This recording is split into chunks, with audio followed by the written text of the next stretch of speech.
저는 30 중반의 남자입니다. 집에 사람이 잘 들어와야 한다는 어른들의 말씀이 살면서 와닿지 않았습니다. 하지만 이번 일 계기로 뼈저리게 느끼고 말았습니다.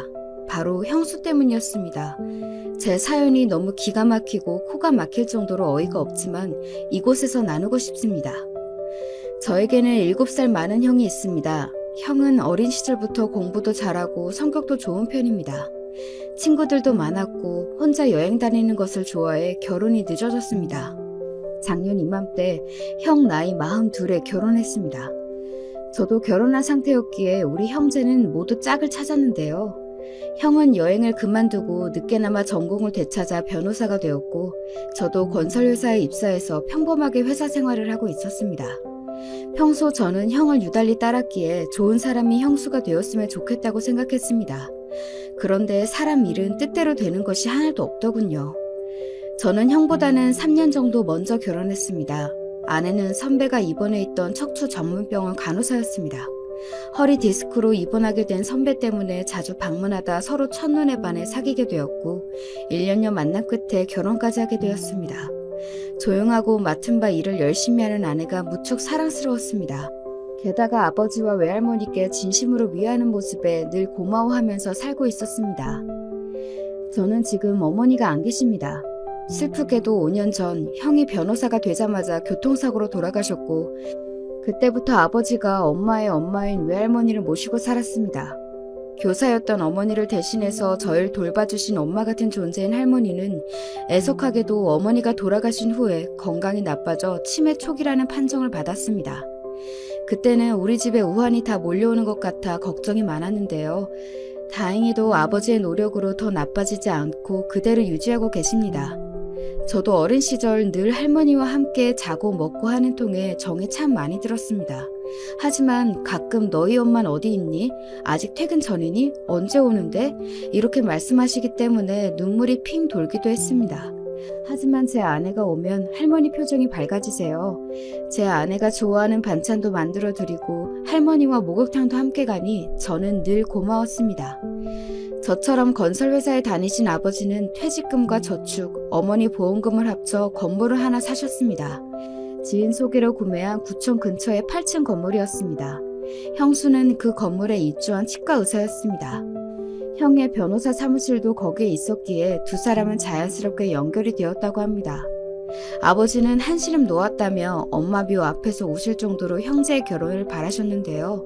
평생 혼자 살겠다던 형이 결혼할 여자를 집에 데리고 온다고 할 때 저와 제 아내는 무척 기뻤습니다. 엄마를 보내고 나서 저만 좋은 사람과 함께 사는 것이 괜히 미안하기도 했었기 때문입니다.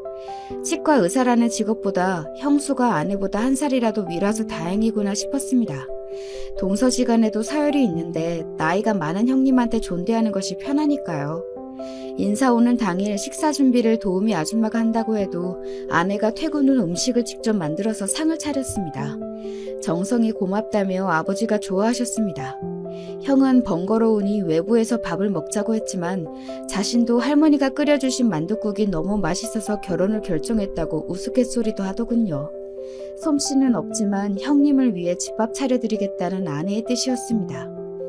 형수는 형보다 12살 어리지만 부동산에 관심이 많다고 했습니다. 게다가 활달한 성격으로 첫인상은 호감형이었습니다. 그러나 화려한 의상도 그렇고 제가 보기엔 외모를 많이 가꾸는 편으로 보였습니다. 도자기 같은 피부에 물미역 같은 긴 머리카락, 완벽한 메이크업, 텔레비전에 나오는 아이돌 같은 느낌이었습니다. 아무튼 수수한 제 아내와는 좀 달랐습니다. 안녕하세요. 3층 치과 운영하고 있습니다. 이 아프시면 언제든지 오세요. 웃는 얼굴에 침 못 뱉는다고 하는 말이 있듯이 서글서글 계속 웃는 얼굴의 형수는 조용하게 할 말만 하는 아내와도 다른 모습이었죠. 그러다 제 아내가 자신을 간호사라고 소개했습니다. 이때 형수가 픽 하고 웃는 겁니다. 간호사? 이러고 혼잣말을 내뱉기도 하고요. 제가 옆에 앉아 있었기에 몇 초간의 이런 장면을 보았는데요. 가족들은 눈치채지 못했지만 저는 분명 보았거든요. 그러다 저를 의식해서인지 표정을 싹 바꾸고는 이렇게 말하는 게 아니겠습니까? 하긴 직업엔 귀천이 없으니까요. 힘드시겠어요. 그래도 옛날에는 간호원이라고 하던 시절도 있었대요. 지금은 간호사라고 하니까 그나마 낫잖아요. 이러는 게 아닙니까? 간호원이라니요. 그게 할 소리입니까? 첫 만남인데 뭐라고 할 수도 없었습니다. 다들 농담이라고 여기고 웃기만 했는데요. 지금 생각하니 그때라도 기분 나쁨을 표현했어야 하는데 안타깝더라고요. 그때부터 아내를 서서히 무시한 것이 아닌가 싶었습니다. 자기는 의사라 이건가요? 의사면 간호사 위에 서는 것도 아닌데 엄연히 위치나 하는 일이 다르다는 것은 유치원생도 아닌 건 아닙니까? 그래도 당사자인 형은 좋아 죽겠다는 표정을 짓고 있으니 제가 입을 다물 수밖에요. 아버지는 방글방글 웃는 첫째 며느리감이 마음에 드셨는지 당장 결혼하라고 하시더라고요. 상견례 때는 제가 오픈 예정인 아파트 때문에 바빠서 가지 못했으니 어떤 짓을 했는지는 모르겠지만 별탈 없이 끝났다는 아내의 말을 믿을 수밖에 없었습니다. 하지만 며칠이 지난 어느 밤 침대에 누워 아내가 입을 열었습니다. 상견례 날 기분이 묘한 일이 있었어. 잊어버리려고 해도 자꾸 생각나서 형님이 자기 집안은 거의 다 의사인데 동선의 집은 간호사만 있네 하고 웃더라고. 하긴 우리 사촌 언니도 간호사이고 우리 올케도 간호사지만 이러는 건 아니겠습니까? 의사 집안이면 의사 집안이지 얼마나 자랑했으면 아내가 이러는 걸까 싶었습니다. 사람이 웃는다고 다 좋은 뜻은 아니잖아요. 막 비웃는 듯이 웃는 것이 더 기분이 나쁜 법입니다. 한 번만 더 그러면 형수한테 따끔하게 한 소리 하겠다고 했습니다. 그러니 아내는 참으라고 하더군요.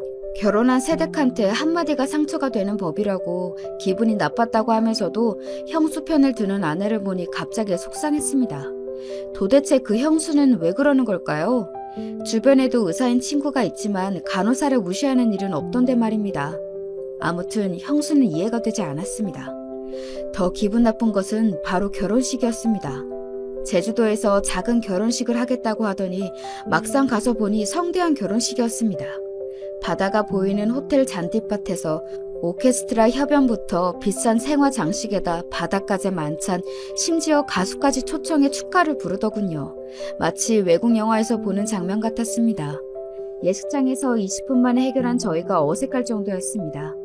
게다가 직계 가족만 모인다고 해서 제 장모님하고 장인어른도 못 오셨는데 형수 당신의 가족들은 사돈의 8촌까지 비행기를 타고 왔습니다.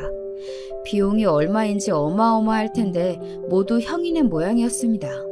아내가 좋으면 처가댁 말뚝에도 절을 한다지요. 비용 괜찮아? 하고 물으니 형이 알아서 한다고 하니 제가 뭐라고 할 만한 상황은 아니었습니다. 문제는 가족 사진이었습니다. 시기 끝나고 신부와 신랑 가족들이 모여 찍는 사진 말입니다. 일단 식구가 많은 형수네 가족부터 찍기 시작했습니다. 대대로 의사 집안이라고 했던 형수였기에 얼마나 대단한지 제가 사람들을 하나씩 바라보았습니다. 나중에 아버지에게 들으니 집안의 의사가 수두룩해서 종합병원을 차려도 된다는 말을 상견례 자리에서 했다고 하던데 결혼식장에서는 의사 가운 입고 오는 건 아니니까 누가 의사인지 알 수는 없더군요. 요란하게 형수 가족들이 사진을 찍고 있는 가운데 할머니께서 갑자기 화장실에 가고 싶다고 말씀하시더군요. 속 깊은 제 아내가 먼저 일어나 모시고 가긴 했습니다. 그런데 화장실에 간 지 한참이 흘러도 오지 않더군요. 저는 할머니가 실수하셨나 싶어 걱정되었습니다. 신랑 쪽 가족분들 나오세요. 그때 우리 가족들 나오라는 이야기가 들렸습니다. 이 부분은 형수가 의도적으로 그런 그것은 아니었지만 아내와 할머니가 올 때까지 조금만 기다려 달라고 해도 순서가 밀렸다며 형수가 거부했습니다. 서방님 그냥 찍죠. 일단 할머니랑 동서 오면 다시 찍으면 되니까요. 안 그래도 시간이 지연되네요. 저희 신혼여행도 가야 하는데. 방글거리며 말하는데 싫다고 맺힐 수도 없는 노릇이었습니다. 형도 시간이 없다며 난감한 표정을 지으니 새 남자와 형수가 가족 사진이라고 하며 찍혔습니다. 결국 아내는 사진기사가 철수할 때까지 오지 못했습니다. 아내는 할머니가 피곤하신지 호텔 로비 소파에 앉아 눈을 붙이셨고 핸드폰을 넣은 가방을 저한테 맡기고 가서 연락 못했다고 했습니다. 잠깐 조는 할머니를 깨우기도 뭐해서 그냥 옆에서 기다렸다고 하는 아내에게 생글거리며 형수가 말하더군요. 아유 동서 나중에 가족 사진 찍지 뭐 좋은 사진관에서. 형수는 뭐가 좋은지 아내랑 할머니가 없이 사진 찍어놓고 좋다고 웃었습니다. 암튼 중대한 사안은 아니지만 저는 뭔지 모르게 섭섭했습니다. 철수한 사진기사야 다시 부르면 되는 거 아닙니까? 아내와 할머니가 오는 모습을 보고서도 형수는 일정대로 해야 한다며 다른 곳으로 가버려 놓고 가족 사진 어쩌고 이야기하는 것이 거슬렸습니다. 그래도 설마 같이 찍기 싫어서 그런 건 아니겠지 싶어 넘어갔습니다. 그 후에 엄마 기일이 되어 제사를 준비해야 했습니다. 아버지는 며느리들이 다 바쁘니 도우미 아주머니랑 자신이 제사 음식을 준비하겠다며 걱정하지 말라고 그러시더군요. 그래도 제 아내는 퇴근 후 달려가 밥이라도 했습니다. 제사 지낼 때 되니까 형수가 오더라고요. 제가 퉁명하게 쳐다보니 오늘 야간 진료라 늦게 왔다며 또 생글거렸습니다. 동네 치과인데 하루쯤 미룰 수도 있는 것 아닌가 싶었지만 저도 그러지 못했으니 입을 닫았습니다. 제사상을 물리고 설거지는 아내가 거의 도맡아 했습니다. 과일을 내온다며 부산을 떨긴 했지만 아무것도 안 하고 왔다 갔다가 하는 것이 뻔히 보였습니다. 결혼했다고 무조건 우리 집안일을 하라는 건 아닙니다. 다만 제 아내가 우리 집안일 하는 것은 당연하다고 바라보는 형수의 시선이 거슬린다는 겁니다. 재수씨 고생이 많네요. 이 사람이 공부만 하고 집안일은 완전 젬병이에요. 세탁기 사용법도 몰라요. 무슨 세탁기 사용도 못하는지 우리 할머니도 정신이 멀쩡할 때면 하실 수 있거든요. 아무튼 형이 현수펜을 드니 저도 가만히 있으면 안 되겠다 싶어 한마디 꺼내려는데 아내가 막아섰습니다. 네, 배우면 되겠죠. 그죠 여보? 저한테 조용히 하라고 찡긋거리더라고요. 엄마 제삿날 서로 싫은 소리 하다가 싸움이 날 수도 있다고 조심하라는 아내 신호에 저는 조용히 있었습니다. 하지만 형수는 끊임없이 제 아내에게 도발하더군요. 갑자기 자신이 아끼던 화장품과 옷을 가져왔다고 쇼핑백을 내밀었습니다. 이제 집안 행사할 때 좋은 옷도 입고 화장도 해 동서. 지금 진짜 아니다. 이제는 나도 이 집의 가족이잖아. 내 얼굴도 세워줘야지. 퇴근하고 헐레벌떡 달려온 내 아내한테 아나운서처럼 화장을 곱게 하고 딱 붙는 정장을 입고 와놓고 인형처럼 가만히 앉아있는 형수가 할 말은 아니다 싶어 참다 결국 제가 나섰습니다. 형수님, 그게 무슨 말씀이세요? 진짜 아니라니. 뭐가 아니란 겁니까? 어머 여보 그만해. 옷이랑 화장품 내가 갖고 싶었던 거야. 감사해요 형님. 아내는 제 눈치를 살피며 쇼핑백에서 옷이며 화장품을 꺼내서 좋다고 했습니다. 아니요, 제 아내 취향 제가 알거든요. 요란하고 화려한 스타일은 싫어하고 화장품도 거의 색조는 하지도 않는데 무슨. 암튼 엄마 제삿날이니 참으려고 해도 부하가 치밀었습니다. 옷이랑 화장품 내가 아끼는 거라니까. 동서가 안목이 거의 없는 게 아니구나? 당신도 참 다음에 새 것으로 사두려. 어? 죄송해요 제주씨. 결국 형이 나서서 아내와 저한테 사과하는 통에 저도 입을 닫고 말았습니다. 형은 집으로 가는 길에 저한테 아내에게 좋은 옷이랑 화장품 사드리라며 돈을 주려고 하더군요. 말이라도 예쁘게 하면 누가 뭐라고 합니까? 서로 안 입고 안 쓰는 것들 환경보호 차원에서 받아도 됩니다. 하지만 사람을 은근히 무시하면서 주는 것은 아니지 않습니까? 형수는 다른 사람한테는 말도 잘하고 기분도 맞춰주는 말도 잘합니다. 아버지한테도 사근사근 웃어가면서 아버님 하고 저한테는 할머니께 아니 도우미 아주머니에게도 예의 있게 하는데 왜 제 아내한테만 그러는 걸까요? 아내에게 면박 주고 무시하고 기분을 상하게 하는 경향이 있었습니다. 마치 간호사한테 당한 것이라고 있는 사람처럼 내 아내한테만 신경 긁는 소리만 해대고 있으니 제가 미칠 노릇이라는 겁니다. 게다가 방글방글 웃으면서 말이죠. 형수한테 도대체 왜 그러냐고 따지고 싶었지만 그 자리에서는 괜히 아내 기분만 상하게 하는 것 같아 입을 닫고 말았습니다. 다음날 아내를 백화점으로 끌고 가서 사고 싶은 옷이랑 화장품을 사줬습니다. 처음에는 비싸다고 싫다고 했지만 제가 안 사면 형수랑 한판 뜨겠다고 하니 결국 마음에 드는 것을 고르기 시작하더군요. 그동안 해준 것도 없어 미안하기만 했는데 형수까지 무시하는지 더 미안해서 죽을 맛이었습니다. 그래도 형수 때문에 자신만 수지 맞았다며 아내는 백화점 주차장에서 빙그레 웃었습니다. 아내가 웃으니 제 마음도 조금은 편해지더군요. 그때부터 형수와 거리를 둬야겠다 결심했습니다. 자꾸 만나면 감정만 상할 테니까요. 어머니 제사 다음날 저는 아버지한테 이야기도 해보았습니다. 형수가 자신의 의사라고 제 아내를 무시한다고. 하지만 아버지는 웃으시며 저희 괜한 자격지심이라고 말씀하시더군요. 형수가 아무 생각 없이 하는 말을 가슴에 담지 말라고 하시며 그동안 엄마 돌아가시고 형의 마음고생이 심했다며 형수를 만나 안정도 되는 것 같으니 저보고 오히려 형 내외가 잘 살게 도와주라고 하셨어요. 저도 엄마가 그렇게 가셔서 마음고생 많이 했거든요. 그때 아내가 아니었다면 지금은 일상생활도 하기 어려웠을 겁니다. 그렇게까지 말씀하시니 저는 한숨이 나왔습니다. 형수와 부딪힐 일을 최소화하려고 노력했습니다. 일부러 형수가 본가에 오지 않을 때만 저희 내외가 방문할 정도였습니다. 그런데 드디어 일이 터지고 말았습니다. 바로 할머니의 생신날 있었던 일입니다. 형수는 결혼하고 처음 맞이하는 할머니 생신이라 근사한 곳으로 초대하고 싶다고 했습니다.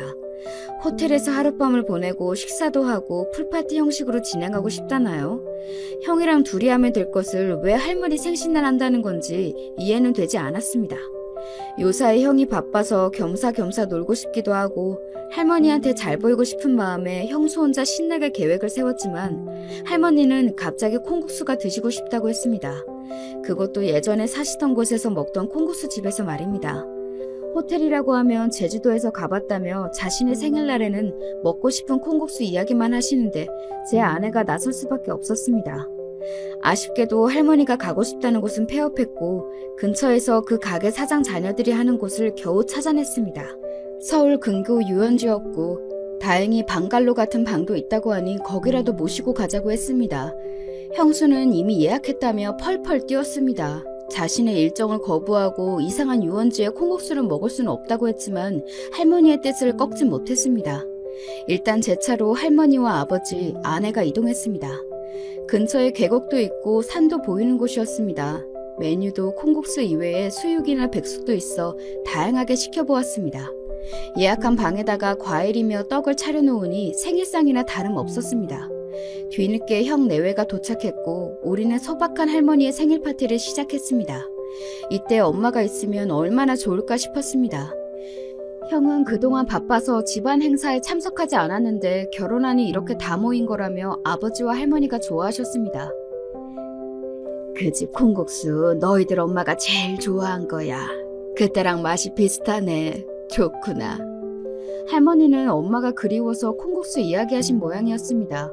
비슷한 맛을 재현하는 곳을 찾아냈다고 아내를 칭찬하셨습니다.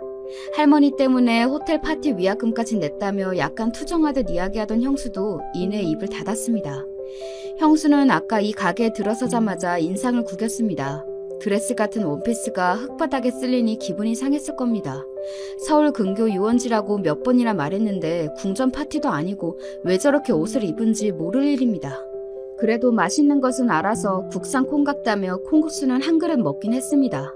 그것도 그럴 것이 우리 엄마가 좋아한 거래 많이 먹어 하면서 형이 다정하게 속삭이는데 남길 수는 없었겠죠.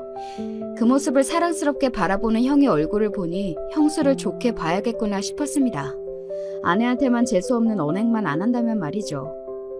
콩국수를 잘 먹고 과일이나 떡까지 먹고는 더 이상 들어가지 않으니 미리 준비한 백숙은 포장까지 했습니다. 포장하는 시간에 할머니와 아버지, 저와 형이 주변 산책을 하겠다고 했고 아내와 형수가 방 안에 떡이랑 과일 등을 정리하기로 했습니다. 둘만 남겨놓으려니 왜 그렇게 불안한지 발걸음이 떼지지 않았습니다. 그래서 할머니가 같이 나가보자는 말에 어쩔 수 없이 나서긴 했지만요. 할머니는 원하는 걸 드셔서 기분이 좋으신지 아버지와 제 손을 잡고 이리저리 가보자고 하셨습니다. 저도 형도 덩달아 기분이 좋았습니다. 어머니의 사고가 우리 가족에게 상당한 아픔이었기에 활짝 웃는 날도 그리 많지 않았습니다. 형은 일 아니면 여행이든 한시도 제 몸을 가만두지 않았고 저도 아내를 만나서 겨우 극복하기 시작했습니다. 아버지는 어머니가 그리워서라도 할머니에게 제대로 봉사했습니다. 아버지의 부모님도 어렸을 때 이미 돌아가셨기에 저희 외할머니를 부모처럼 의지했다고 했거든요. 할머니도 남편을 여의고 하나뿐인 엄마를 교대까지 보내느라 고생도 많이 하셨거든요. 이렇게 헤어지긴 섭섭하니 근처에 쌍화차 한 잔 더 마셨으면 좋겠다며 할머니께서 2차 가자고 하시더라고요. 그 말이 우스워 저희 삼부자는 박장대소를 했습니다. 올만해 보이는 따뜻한 장면이라고 아닌가 싶었습니다. 다들 웃고 있어도 웃는 것이 아니었거든요. 엄마의 사고 후 말입니다. 저는 쌍화차 잘하는 곳이 어디 있을까 하고 주머니에서 핸드폰을 찾았습니다. 어디 있지? 하고 두리번거리니 형이 국수집에 두고 온 게 아니냐며 가보라고 하더군요. 그래서 서둘러 방 근처로 걸어갔습니다. 두 사람이 아직도 정리 중인지 방문 앞에서 형수의 하이힐과 저희 아내의 운동화가 보이더군요. 그때였습니다. 방에서 울리는 신경질적인 형수의 말소리에 저는 얼어버렸습니다. 형이나 아버지한테 하는 말소리가 아니었습니다. 드라마 사극에서 보면 아씨가 몸종을 다그치는 그런 장면이 떠오르는 말투였습니다. 게다가 어처구니 없는 형수의 대화 내용까지 온몸이 굳는 기분이었습니다. 콩국수가 뭐야? 메뉴는 네가 정한 거 아니야? 할머님이 드시고 싶다고 하셨어요. 아무리 그래도 더 좋은 곳 있다고 말씀을 드려야지. 이런 국수야 늘 먹는 거잖아. 다음에 좋은 데 갈게요. 그리고 내가 준 옷이나 화장품은 안 입고 안 발라? 아, 그거요. 저랑 이미지가 안 맞아서 못 입겠어요. 아, 진짜 너랑 급이 안 맞아서 못 다니겠다. 내 친구도 얼마 전 결혼했는데 동서는 같은 의사라서 그런지 척하면 착하고 알아듣는데 너는 정말 답이 없어. 네? 솔직히 사람들이 동서 뭐 하는 사람이냐고 묻는데 뭐 하는지 말도 못해. 서방이도 대기업인데 어디서 널 만났대? 형님 그만하세요. 말이 너무 심하시네요. 진짜 너랑 다니는 거 급이 안 맞아서 안 돼. 쪽팔려 죽겠어. 여기까지 듣는데 제가 다 살이 떨리고 호흡이 가빠지기 시작했어요. 당장 저는 방문을 열어버리고는 벼락까지 소리를 질렀습니다. 형수, 지금 뭐라고 하셨어요? 네? 제가 화를 내며 성큼성큼 걸어 들어오니 아내가 더 놀라며 제 앞을 가로막았습니다. 나중에 물어보니 한 대 칠 듯이 덤비는 모습에 오히려 아내가 시겁했다고 하더군요. 하지만 형수는 아랑곳 없이 또 배시시 웃는 거 아니겠습니까? 어머, 서방님, 왜요? 웃는 얼굴을 보니 더 화가 치밀어 올랐습니다. 마침 형도 저를 따라 방으로 들어오길래 냅다 소리를 질렀습니다. 형수 관리 좀 해. 한 번도 아내 무시하면 그땐 형이고 뭐고 없어. 죽을 줄 알아. 저는 태어나서 형한테 대들거나 반항한 적이 없었습니다. 그런데 죽여버린다는 협박까지 하다니요. 저희는 나이차가 있는 형제지간이지만 서로 싸운 적도 없었습니다. 형이 저한테 심하게 대한 적도 없었거든요. 형은 제 행동과 말에 어이가 없어하며 멍하게 바라보더라고요. 당장 할머니와 아버지가 안 계셔서 다행이라고 생각이 들었습니다. 저도 제가 뱉은 말에 당황했지만 형수가 한 말은 기가 막힌 것 아닙니까? 뭐라는 거니 지금 형한테, 어? 형수가 뭐라고 한 줄 알아? 저는 재빨리 형수가 제 아내한테 했던 말을 다시 형에게 들려주었습니다. 자초지종을 들은 형은 아무 말 없이 형수를 데리고 집으로 돌아갔습니다. 저는 아버지와 할머니에게 급한 일이 생겨 형 내외가 돌아갔다고 말하고는 할머니의 파티를 끝냈습니다. 집으로 돌아와서도 분이 풀리지 않았습니다. 제 아내가 잘못한 일도 없는데 그렇게 매도당하는 것은 어이가 없었습니다. 형님이나 아주버님한테 화내고 대들지 마요. 나한테 하나도 도움 안 돼요. 다음에는 내가 한마디 할 거니까 제발 먼저 나서지 마요. 그리고 아주머님한테 말 심하게 한 거 먼저 사과해요. 죽긴 뭘 죽어. 아내는 형수와 자기의 문제는 둘이 풀어볼 테니 형제끼리 싸우지 말라고 했습니다. 아내의 말이 맞긴 했습니다. 여자들 싸움이 형제 싸움이 되고 곧 집안끼리 싸움이 되니 제발 그러지 말라고. 아내에게 계속 잔소리를 들은 저는 형에게 말이 너무 심했다며 사과 문자를 보냈습니다. 그 후 형은 형수도 미안하게 생각한다며 다신 그런 소리 하지 않겠다는 전화 연락을 받았습니다. 제 아내에게 형수가 직접 사과하는 것이 좋겠다고 형에게 말했습니다. 형이 망설이다 알았다고 했습니다. 하지만 형수는 대면도 아니고 전화도 아닌 문자로 아내에게 미안하다며 사과했고 아내도 마지못해 사과를 받아들였습니다. 아무튼 콩국수 집에서 형수 망언 사건은 이렇게 마무리되었습니다. 문자 몇 개로 미안하다고 하는 형수는 여전히 얄미웠지만 어쩌겠습니까? 손 아래니까 참을 수밖에요. 그로부터 몇 개월 동안은 형수 그림자도 보기 싫어 따로 움직였습니다. 형 내외가 온다고 하면 저는 바쁘다는 핑계로 본가에 가지 않았고 함께할 자리를 피했습니다. 아내를 무시하는 것은 바로 저를 무시한다고 생각했습니다. 그렇게 그 일은 서서히 잊혀갈 무렵 회사에 근무 중인 저에게 전화가 걸려왔습니다. 바로 형수였습니다. 근처에 볼 일이 있었거든요. 저녁이나 먹을래요? 서방님, 저번 일도 있고 사과의 의무로 제가 살게요. 사과라는 단어에 저는 마음이 흔들렸습니다. 아내에게 전화를 하고 시간 되면 함께 나가겠다고 하니 오늘은 저를 먼저 보고 할 이야기가 있다고 했습니다. 저는 잠깐 망설였습니다. 그러나 둘이 만나 아내 무시하는 행동이나 말 정말 조심해달라고 해야겠다 싶은 마음에 혼자 약속 장소로 나갔습니다. 형수는 화려하고 세련된 복장으로 저를 맞이하더군요. 그날은 자기가 호텔 예약이 다 취소되고 미약금도 물었는데 할머니에게 인정은 제 아내만 받아 불쾌했다고 하더군요. 다시는 무시하는 발언은 없을 거라며 저한테 몇 번이고 다짐했습니다. 그제야 저도 마음이 서서히 풀려 형수와 이런저런 이야기를 나누었습니다. 형수는 제가 아내와 어떻게 만났으며 이상형이 뭔지 묻더군요. 아니, 형수님, 저 결혼했는데 이상형 물어보면 어떡해요? 당연히 아니겠죠. 어릴 때부터 좋아하는 여성상 있을 거 아니에요. 글래머? 청순가련? 아님, 보이시? 제 인생에 후회하는 순간이 있다면 이때라고 할 수 있을 겁니다. 정말이지 멍청하게도 그만 집으로 돌아가려고 아무 말이나 대답했습니다. 이상형은 제 아내라니까요. 말하기 전에 못 가요. 얼른 말해주세요. 혹시 저 같은 여자 좋아하세요? 그래서 말 못하는 거 아니에요? 아, 네, 맞아요. 형수 같은 화려한 여성 좋죠. 저 화려한 여자 딱 질색입니다만 제 입에서 그 말이 나오자 형수는 그럴 줄 알았다며 저를 놓아주더군요. 저는 형이 이렇게 집요한 여자를 좋아하나 싶었습니다. 자신이 듣고 싶은 말을 정해놓고 그 말이 나올 때까지 계속 질문을 했어요. 그날 밤 저는 아내에게 형수를 만났다고 하니 싫은 기색이 역력했습니다. 두 사람이 왜 만나는 건지 따지더라고요. 저는 겁이 덜컥 났습니다.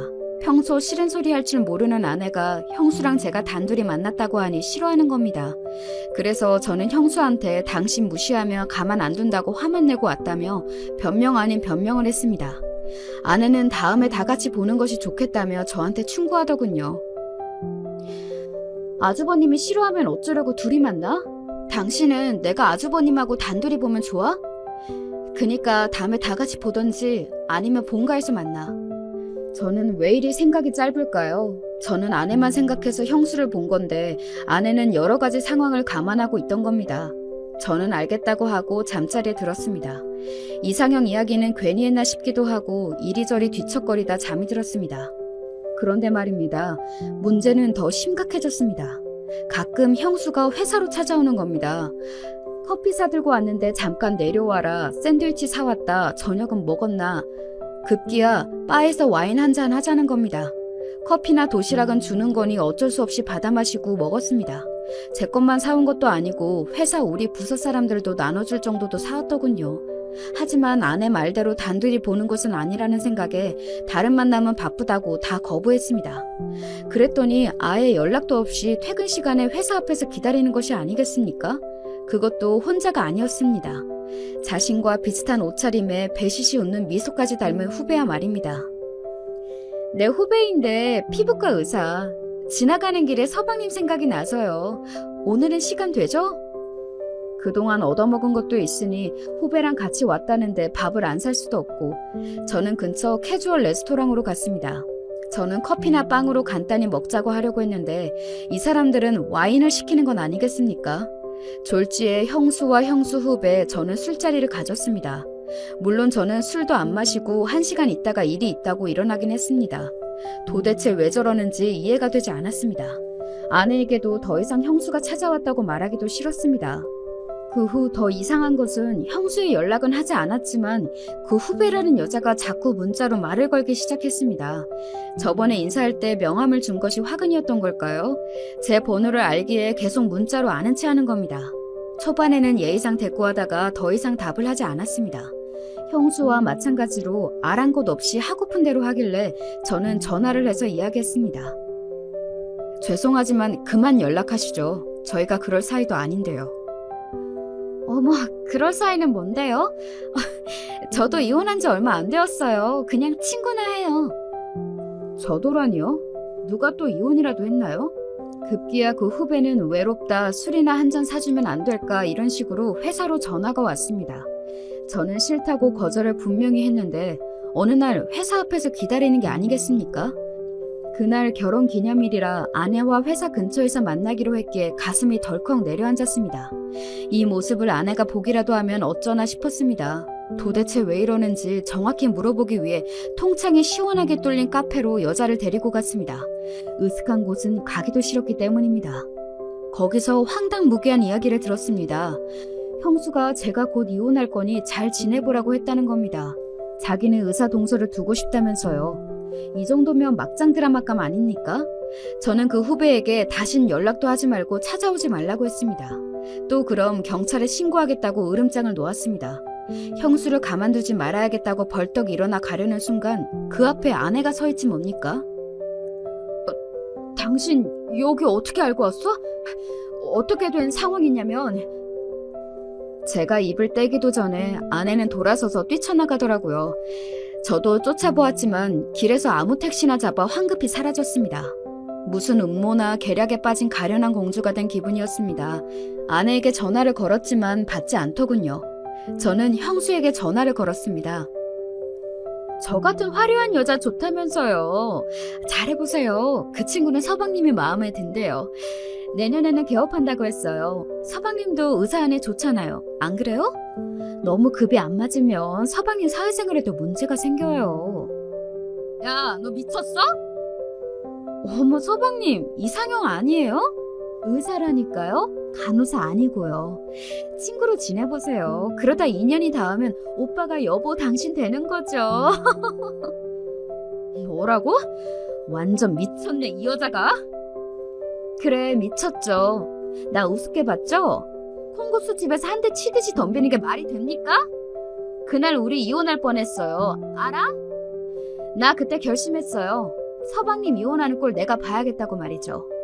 이참에 아내 바꿔요. 수준이 낮아도 원, 간호사무대 나온 애랑 내가 동서지간이 되는 게 말이 되냐고요. 형수의 속마음을 듣고 나니 정신이 아득했습니다. 형수를 야라고 부르는 것도 모자라 그냥 세상에서 없애고 싶을 정도로 분노가 치밀어 올라왔습니다. 급기야 제가 말을 더 하려는데 형수는 전화를 똑 하고 끊어버리더군요. 이제는 하다 제 아내를 바꿔줄 생각까지? 이건 보통 수준이 아니라고 생각했습니다. 도대체 형이 홀리다 못해 최면에 걸린 것이 분명했습니다. 동서가 마음에 안 드니 짝을 다시 찾아주겠다는 말도 안 되는 생각을 어떻게 하는 건지 궁금했습니다. 정식 의사 면허가 맞는 걸까요?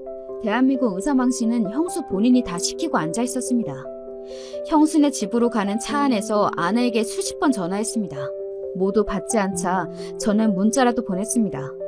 무슨 일인지 들어는 봐야지 변명이라도 하게 해줘 라고 문자 보내닌 아내는 이혼하자 라고 짧게 답을 했습니다. 저는 차를 급하게 세웠습니다. 늘 조용하고 신중한 여자였습니다. 이혼이라뇨. 정신이 아득했습니다. 오해가 쌓여 이렇게 허망하게 이혼하는 걸까 싶었습니다. 그때 우리를 이혼시키겠다던 형수의 말이 떠올랐습니다. 이 모든 것이 그 여자 때문에 빚어진 일이라고 생각하니 피가 거꾸로 솟았습니다. 형에게도 심각하게 할 말이 있으니 당장 집으로 오라고 연락을 해두었습니다. 저는 비장한 각오로 다시 시동을 걸고 형네 집으로 향했습니다. 오늘은 형수 그 여자를 가만히 두지 않겠다면서요. 여보, 여기 있었어? 형의 신혼집 아파트 앞에서 저는 아내를 만났습니다. 저는 눈물이 핑 돌 정도로 반가워 아내의 손을 덥석 잡으려고 했지만 아내는 거부하고 쌀쌀맞게 저를 대했습니다. 올 줄 알고 기다리고 있었어요. 이혼은 진짜야? 아무리 그래도 이혼은 아니지. 아니, 우리 이혼해. 더 이상 못 참겠어요. 결혼기념일에 누가 이혼하니? 나 몰래 다른 여자 만나면 이혼해야지. 어떻게 같이 살아요? 당신 그 잘난 형수가 직접 다 이야기했어. 아내는 이미 내가 여기 올 줄 알았다는 듯이 행동했습니다. 형수는 나에게 커피나 샌드위치 따위를 주고 후배랑 와인까지 마신 걸 이야기한 모양이었습니다. 오늘 결혼기념일 제가 카페에서 형수의 후배를 만나는 것도 형수가 알려주더랍니다. 그런 일이 있었다고 제가 말도 안 했으니 아내가 화를 내는 것은 당연했습니다. 하지만 저는 억울했습니다. 아무 일도 없었기 때문만 아니라 형수가 너무 싫지만 형 때문에 가족 때문에 참은 것도 있으므로 분통이 터졌습니다. 형수 말 다 사실 아니야. 제발 내 말을 믿어. 뭐가 아닌데. 후배 소개하니까 당신은 얼씨구나 하며 좋아했다며? 그렇게 좋아, 의사가? 의사면 이혼하고 다시 결혼이라도 하려고? 뭔 소리야. 난 당신이 좋지. 무슨 의사야, 의사는. 그런 것들이 의사야? 남의 마음 이렇게 아프게 하는데 무슨 병이라도 낫게 해주겠냐? 그럼 왜 이상형이 형수라고 해, 하길? 이상형이라고 한 적은 없었습니다. 화려한 여성이 좋다고 했다고. 그게 무슨... 아무튼 있는 이야기 없는 이야기 지어내서 아내에게 한 모양입니다. 대충 빠져나가려다가 오히려 제가 당한 거라고 아내가 말하면 믿어줄까요? 각설하고 전 아무튼 잘못했다고 일단 빌었습니다. 아파트 화단에서 그렇게 비는 남자가 바로 저였습니다. 그리고 제가 그 후배한테나 형수한테 안 만나겠다고 말했던 문자들을 보여주었습니다. 그러자 아내는 입술을 꽉 깨물더군요. 봐봐, 나 절대 아니야. 형수 같은 여자 트럭째 와도 싫다니까. 싫은 정도가 아니라 끔찍해. 그니까 제발 이혼은 안 돼. 안 된다고. 나 너 없으면 하루도 못 살아. 됐고 조용히 좀 해. 내가 오죽하면 그래? 이 여자 진짜 안 되겠네. 화낼 줄 모르는 여자가 성질이 나면 무섭다는 것을 그제야 알았습니다. 형수 집 현관문이 열리자 아내는 야무지게 달려가서 따지더군요. 또박또박 톤도 높아지지 않고 조용히 말이죠. 형님, 이런지 세상에 이런 일이 나올 만해요. 알아요? 결혼한 시동생한테 여자 소개라니요? 안 먹히니까 저한테 거짓말로 지어내고? 치과 앞에서 가서 한번 떠들어 볼까요? 이게 맞는 짓인지? 어머, 너도 본색이 나오는구나. 누가 착한 척하고 앉아있길래 속도 없는 줄 알았지. 야, 걔는 너랑 급이 달라. 피부과 전문이라고. 전문대 나온 너랑 다르다니까? 짝, 그때 아내가 형수의 뒤통수를 갈기는 거 아니겠습니까? 아내가 고등학교 때 배구 선수 했다고 한 적이 있던데 정확한 서브였습니다. 텅 하고 형수의 골이 울렸습니다. 정신 차리세요, 형님. 야! 이게 감히 의사를 쳐? 가르쳐 주제! 하고 아내의 머리채를 잡으려는 걸 아내가 쓱 하고 피하더군요. 자신의 힘에 못 이겨 형수는 바닥에 고꾸라졌습니다. 가정 형평상 전문대 다니고 나중에 편입해서 간호대학 나왔어. 그게 죄냐? 누가 죄래? 나랑 급이 안 맞다는 거지. 네가 나한테 다 이야기했듯이 네가 보낸 문자 아주버님에게 다 보냈다. 알아서 해. 형수는 그 말에 놀라 더 이상 아따구니는 못 쳤습니다. 형을 그렇게 좋아하는 걸까요? 아무튼 저는 아내의 다부진 태도가 마음에 들었습니다. 똑부러지게 말할 줄 알았는데 그동안 형수의 무시를 가족을 위해 참은 모양이었습니다. 아무튼 전 돌아가는 차 안 빌고 또 빌었습니다. 누가 같이 산대? 나 당신 용서 안 했다. 미안해. 몰라. 정말 이혼하고 싶었어. 미안하다. 저녁 뭐 먹을래? 예약한 곳 다시 갈까? 이혼 아직 취소 안 했어. 근데 말이야, 당신 사람 때릴 줄도 알아? 처음이야. 그리고 애 아빠 뺏기게 생겼는데 그럼 뭔 짓을 못할까? 애 아빠? 나 임신 8주 차래. 뭐, 임신? 형님이 계속 찾아온다고 미리 이야기했으면 놀랄 리도 없잖아. 임신이라고 했어? 아까는 정말 놀라서 어떻게 되는 줄 알았어. 임신하면 호르몬 분비가 과도해져서 화도 낼 수 있고 소리도 지를 거니까 앞으로 조심해. 나 아빠 되는 거지? 그래, 임신했어. 당신 아빠 되는 건 맞고. 근데 말이야, 가족들한테는 일단 말하지 마. 12주 넘어가서 말씀드릴래. 혹시 또 잘못될 수도 있으니까. 저는 하마터면 핸들을 놓칠 뻔했습니다. 임신이라뇨. 제가 애 아빠가 된다니. 아까 형수 때문에 열받은 상황들이 눈 녹듯 녹았습니다. 어쩐지 이혼 이야기를 성급하게 꺼낼 때부터 아내가 평소와 다르다는 것을 알았습니다. 그래, 알겠어. 저는 고개를 미친 듯 끄덕이며 조심스럽게 운전했습니다. 가슴이 벅차올랐습니다. 사랑스러운 아내를 위해 저는 며칠 동안 빌고 또 빌었습니다. 아내의 마음이 서서히 풀릴 때쯤 형수가 병원에 입원했다는 소식을 들었습니다. 아니, 안정은 제 아내가 취해야 하는데 무슨 소리인지 의아했습니다. 게다가 아버지의 호출에 우리 부부는 본가로 달려갔습니다.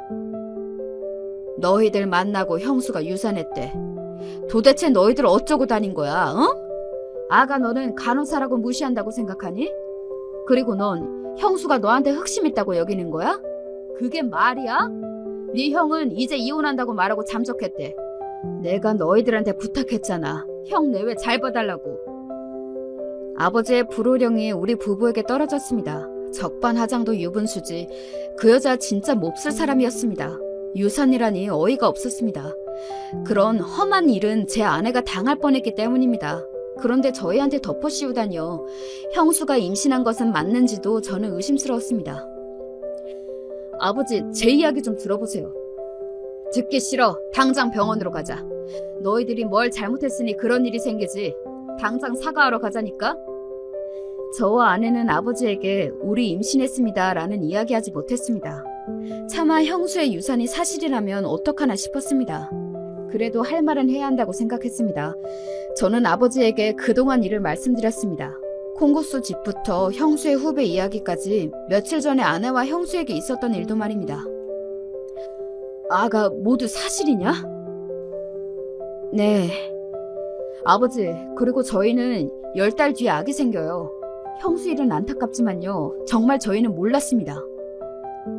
뭐, 임신? 아버지도 놀라셨지만 더 이상 말씀 못하셨습니다. 형은 유산되고 저희는 임신이라니 당황하실 만도 하죠. 몇 초간 침묵을 지키시다가 아내의 몸 상태를 물으시고는 축하한다고 하시더라고요. 그래도 병원에는 가봐야 하지 않겠냐며 운을 떼셔서 저희는 일단 형수가 입원한 병원으로 가기로 했습니다. 아내는 차 안에서 내내 아무 말이 없었습니다. 날 뒤통수 때린 일이 이렇게 된 걸까요? 생각이 복잡해질 때 할머니도 형수를 보러 병원에 가겠다고 하셨습니다. 그래서 우리 가족은 제 차를 타고 형수가 입원해 있는 곳으로 갔습니다. 형이 갑자기 연락 두절이라고 하니 난감했습니다.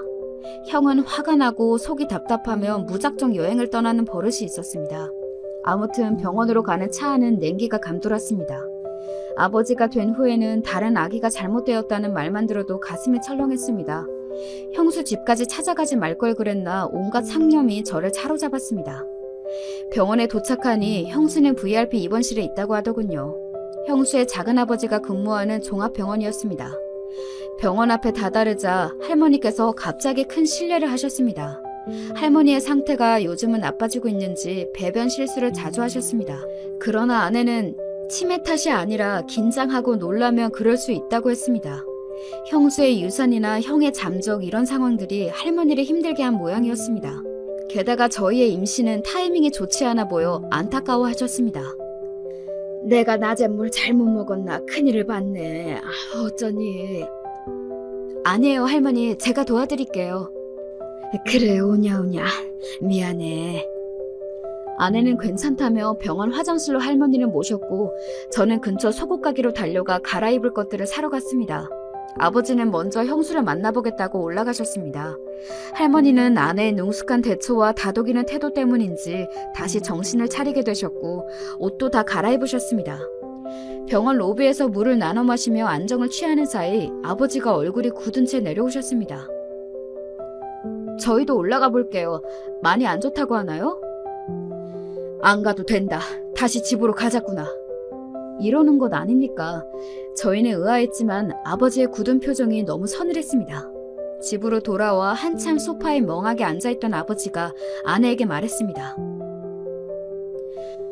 형님은 의사인데 너 높아져야지. 무슨 말인지. 건물주 되라고. 땡땡동 건물 네 남편 돈도 보태줘 산 거야. 첫째네 집 사줬으니까. 아니 도대체 의사 간호사 편을 왜 가르는 거니? 아무튼 넌 건물주라 되면 되겠다. 그렇지? 아버지의 선언에 저희는 당황했습니다. 생각해보면 땡땡동 건물 3층 세입자가 형수였습니다. 만약 제 아내가 건물주가 되면 형수는 약이 올라 죽을 텐데 저는 문득 병실에서 어떤 일이 있었는지 궁금해졌습니다.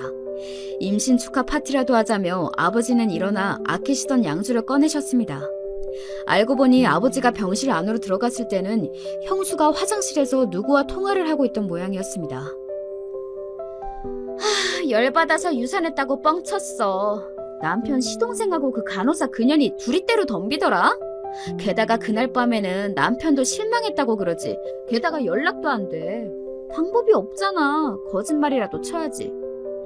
말이 나와서 그렇지. 난 진짜 간호사 그년하고 급이 달라서 같이 있기 싫다니까. 간호사가 뭐야? 종합병원 간호사도 아니라니까. 아버님이 건물 우리한테 주시기만 하면 그년 당장 치워버리고 싶어. 이렇게 형수가 화장실에서 떠드는 걸 말없이 듣고 온 아버지는 결심하셨습니다. 제 아내의 급을 올려주려고요.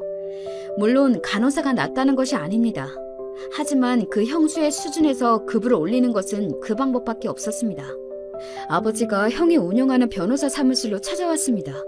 저희 부부에게 상속해 주시려고 말입니다. 소식을 들은 형수가 당장 사무실로 달려왔지만 형수 앞에 놓인 것은 형의 이혼장이었습니다. 충격과 공포에 사로잡혀 있던 형수는 저를 보자 득달같이 달려들었습니다. 서방님, 어떻게 된 일이에요? 이제 급이 달라졌네요. 제 아내는 건물주, 형수님은 세입자. 당장 치과 빼세요. 급이 안 맞아서 세 못 드리겠대요. 뭐요? 동서 그 잘난 얼굴 내밀고 말해보라고 하세요. 참내. 임신 중이라서 험한 꼴 보면 안 돼요. 네? 임신이요? 네, 임신도 저희가 했네요. 그렇다고 뻥을 치면 어떡합니까? 의사가 태아의 생명을 두고 말이에요.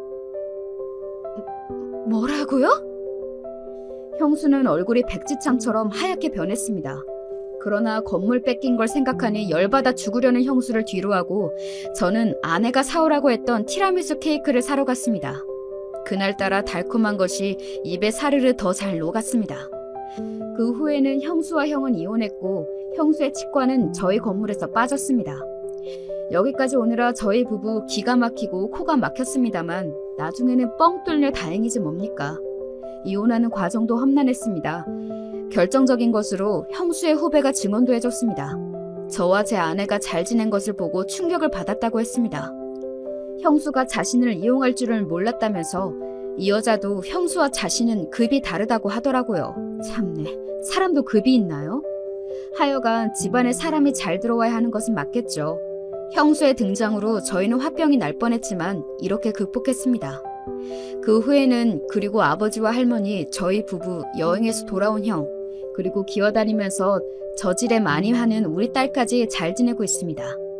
아버지는 취미생활도 하시고 할머니는 요새는 실수를 거의 하지 않으시더라고요. 형은 괜찮은 사람 물색하고 있고 저희 부부는 각자 생활 열심히 하고 있습니다. 그 형수였던 여자는 개업한 치과가 안 돼서 지금 다른 병원 월급 의사가 되었다고 하더라고요. 모쪼록 지금까지 제 이야기를 들어주셔서 감사합니다.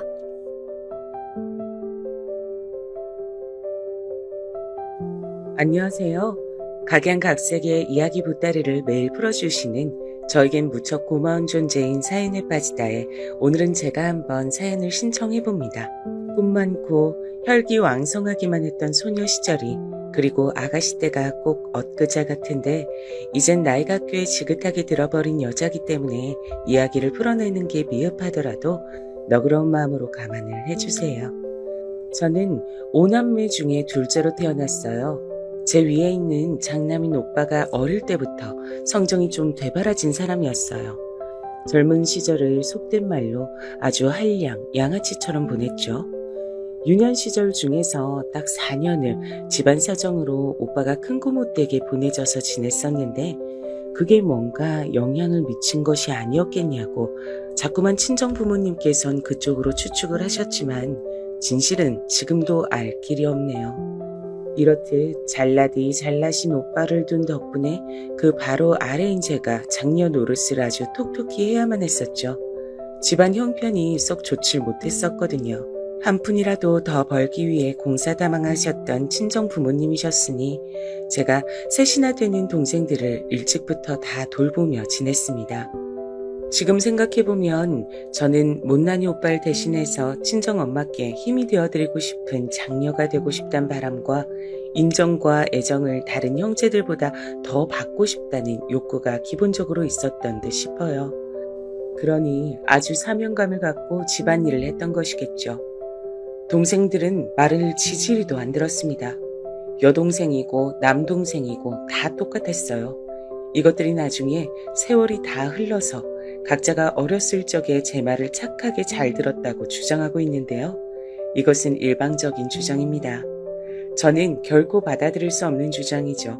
어려웠던 시절이었고 네 입이 입이면 내 입도 입인 법인데 꼭 자기들만 배고파 죽겠다고 하면서 제 몫에 먹을 것까지 싹 다 훔쳐먹던 동생들이었다니까요. 얼마나 얄미웠던지 모릅니다. 그런 주제에 집안 장남은 자기들 눈으로 봐도 아니올시다 하니까 꼭 장녀 타령만 하면서 저한테 달라붙어댔어요. 전 그래서 항상 하루는 너무 짧고 금방 간다는 생각을 하면서 자랐답니다. 다니던 국민학교는 집에서 무진장 멀었기 때문에 왕복으로 오가는 것도 고약이었고 집안일도 해야 했고 동생들 뒤치다거리도 해야 했고 부모님 드실 요깃거리도 제가 다 차려놔야 했거든요. 그러다 보면 하루가 다 갔어요. 이웃집들이 전부 다 저희 집을 보면서 저기는 장녀가 아주 든든해 라고 입을 모았어요. 그것이 제 보람이었습니다. 그 소리들을 친정 부모님께서도 다 듣고 계셨으니까요. 형편도 좋지 못하고 오남매나 되는데 여자인 제가 중학교에 진학할 수 있었던 건 이렇듯 좋게 받은 세간의 평가들이 유효했습니다. 사실 친정 부모님께선 저를 중학교에 안 보내려고 하셨는데요. 이웃집들이 그걸 알고 만류를 해줬어요. 그래서 친정 부모님께서 예정에 없던 고심을 하게 되셨었죠. 어제는 건너집 정범이네도 나한테 묻더라고요. 똘똘한 장녀를 중학 공부 시켜야 그 밑에 딸린 동생들한테도 좋은 본이 되지 않겠냐고. 진짜로 중학 공부 안 시키고 공장 보낼 거냐면서 여러 번 묻던데요.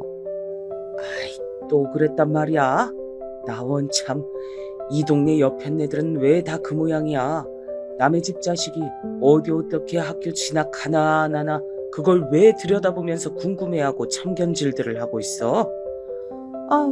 우리 그냥 무님이 중학교 보내줍시다. 하도 애가 영민한 모습으로 온 동네 빨빨거리면서 돌아다니니까 다들 무님이 좋게 봐주고 공부 더 했으면 하고 바래주는 거 아니겠어요. 하다못해 남들도 그렇게 생각해주는데 부모로서 자식한테 그 정도도 못해주면 안 될 일이죠. 문혁이 그 자식이 한 집안에 장남다운 기계만 있었어도 우리가 지금 이렇게 골치 아프게 있진 않을 텐데 무님이가 지 오빠, 지 동생들보다 영특하긴 하지. 다만 우리 형편이 애를 공부시킬 때가 아니라 공장에 보낼 때가 맞아서 힘든 거지. 하지만 그렇다고 정말 굶어 죽을 형국은 아니니까 무님이 중학교 보내볼까 싶기도 하고. 무님이가 중학교 가고 싶어하는 건 당신도 진작 알고 있었잖아요. 애써 모른 척 했을 뿐이지. 자, 우리 그냥 보내는 걸로 딱 결정을 해버립시다. 무님이가 언제 우리 실망시킨 적 있는 장녀였어요? 그런 적 없잖아요. 그러니까 그 기특함이 고마워서라도 우리 공부 더 시켜줍시다. 어느 날 깊은 밤중에 친정 부모님께서 나누시는 대화를 제가 엿들었습니다. 좁은 집구석이라 비밀 대화라는 건 원체 힘들었거든요. 듣고 나서 날아갈 듯이 기뻤죠. 친정엄마의 말씀대로 저는 중학교에 너무나도 다니고 싶었습니다. 손발이 부르트고 살갗이 어린애답지 않게 거칠거칠해질 만큼 열심히 일을 하며 지냈던 건 이렇게 하면 중학교에 혹시 갈 수 있을까 봐서 기대하는 마음도 일말 섞여 있었기 때문인데 바람대로 돼서 너무 좋았어요. 친정 부모님께서 얼마나 힘든 결정을 하신 건지 알았기에 저는 중학교에 진학해서 열심히 학교 생활에 매진했습니다. 태어나서 그토록 흥겨웠던 시절도 없었죠. 저라는 고급 인력이 집안일을 하는 시간이 확 줄어버렸기 때문에 친정엄마께서 조금은 더 고생을 하셨습니다. 그걸 알고 있어서 저는 죄송스럽기도 했죠. 어서 빨리 저희 집이 부모와 자식이 서로에게 미안해하지 않는 여유로운 형편이 되길 기도했습니다. 중학교만 졸업해도 뭔가 세상이 달라져 있을 거라고 믿었어요. 하지만 아니었답니다. 가세라는 것이 옷 위를 누비는 다림질처럼 쉬이 펴지는 것이었다면 우리나라에 힘든 사정이 있는 집은 한 집도 없었을 테니까요. 중학교 졸업을 앞두고 막막했어요. 친정 부모님께선 저를 어느 공장에 보내실 건지 그것만 고민하고 계셨고요. 동생들은 여전히 도움 안 되고 철이 남들보다 희한하리 많지 늦게 드는 사고뭉치들이었으며 오빠는 차라리 남의 자식이었으면 좋겠을 거란 생각이 하루에 12번도 더 들게 만드는 인물이었습니다. 그런데 바로 그 시기에 아주 솔깃한 말소리가 제 귀에 꽂혀왔던 겁니다. 중학교 3학년 때 같은 반 친구가 이렇게 떠들고 있었거든요. 나는 그래서 곧 딴 곳으로 이사 갈 거야. 외삼촌 외숙모댁에서 지내면서 고등학교 다니기로 했거든. 학교 따라서 움직이는 게 맞다고 우리 부모님이 그러셨어. 쉬는 시간에 그 소란 속에서 희한하게 그 목소리 하나만 잘 들렸어요. 제 머릿속에 번쩍 전구가 켜졌습니다. 쓸모가 무척이나 미비했던 제 친오빠 되는 인물이 큰 고모 댁에서 지내다가 온 전적도 있었기에 친척집에 가서 산다는 그림이 영 낯설지가 않았죠. 공장을 간다는 것 자체가 저는 싫은 것이 아니었어요. 살아온 형편이 빤한데 안 가겠다고 할 노릇이 전혀 아니었으니까요. 다만 저는 좁디 좁은 곳만 돌면서 살고 싶지 않았고 더 넓은 세상을 빨리 보고 싶다는 바람이 있었기 때문에 공장이란 선택지가 막연히 갑갑하게 느껴질 뿐이었죠. 그 친구의 말에 저는 굉장한 힌트를 얻어냈고 즉시 선생님께로 달려가 상담을 받았습니다. 그리고 저는 제 인생이라는 우주의 궤도를 단박에 바꿔놓는 선택을 하게 됩니다. 아버지, 엄마, 저는 고등학교에 진학할 거예요. 그것도 다른 지역의 고등학교에 가기로 마음을 먹었습니다. 단일 공장부터 알아보기로 얘기를 했던 게 바로 지난주인데 그 사이에 네가 까마귀 고기라도 삶아 먹었냐? 그런 거야? 까마귀 고기를 먹었어? 아이고, 당신은 제발 좀 그런 헛소리 좀 하지 말아요. 무님이가 고기가 생겼다면 우리한테 먼저 맛보라고 줬겠죠. 예, 근데 무님아, 너 근데 갑자기 뭔 소리야. 널 고등학교에 보낼 돈이 우리한테 어디 있다 그러니? 그 돈이면 우리가 생활비로 쓰지. 네 학비에 보탤 형편이 아니야. 그리고 네가 멀리 가버리면 난 누굴 믿고 의지하며 집안 살림을 하라는 거야. 엄마 고생한 모습은 안 보이는 거야? 최고 효녀인 우리 장녀가 대체 왜 이럴까? 친정 부모님께선 단호하셨으나 제 선택을 막진 못하셨습니다. 왜냐면 저는 일반 고등학교가 아니라 산업체 고등학교에 진학하려는 속셈이었거든요. 고등학교를 나왔다는 학력도 따내고 도중에 일을 다니며 돈까지 벌 수 있으니 일석이조였습니다. 지내는 것은 기숙사에서 하면 되었고요.